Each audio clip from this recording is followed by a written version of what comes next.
14 বছর পেরিয়ে গেলেও উদ্ঘাটন হয়নি সাংবাদিক দম্পতি সাগর রুনি হত্যাকাণ্ডের রহস্য। রোববার এই হত্যা মামলার তদন্তে সরকার গঠিত টাস্কফোর্সকে আরও 6 মাস সময় বাড়িয়ে দিয়েছেন হাইকোর্ট।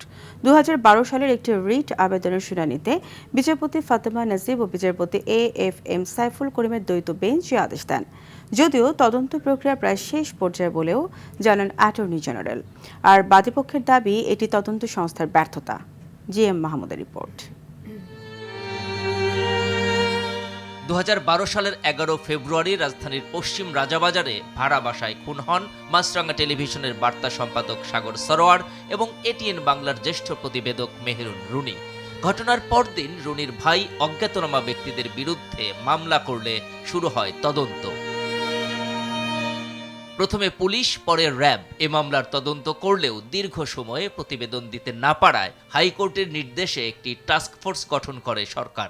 এ সংস্থাটিও 3 দফা পরিবর্তন করল প্রতিবেদন দাখিলের সময়। তদন্ত শেষ না হওয়াকে দুঃখজনক উল্লেখ করে অ্যাটর্নি জেনারেল বলেন, তথ্য উপাত্তের ঘাটতির কারণে বিলম্ব হলেও ঘটনাটি ধামাচাপা দেওয়ার সুযোগ নেই। অভিযুক্তদের অবশ্যই বিচারের আওতায় আনা হবে। যারা শুরুতেই তদন্তকারী কর্মকর্তা, তদন্ত সংস্থার সঙ্গে দায়িত্বে ছিলেন, রাজনৈতিক ব্যক্তি ছিলেন, তাদের সঙ্গে যোগাযোগ করে তাদেরকে অ্যাক্সেস করার জন্য তারা সেটা পাচ্ছেন না বলে আমাকে জানিয়েছেন। তবে টাস্কফোর্স আমাকে জানিয়েছেন ইতিমধ্যেই আমাদের বেশ কয়েকজন সাংবাদিক, তাদেরকে তারা জিজ্ঞাসাবাদ করেছেন এবং তাদের কাছ থেকে তথ্য সংগ্রহ করার চেষ্টা করেছেন।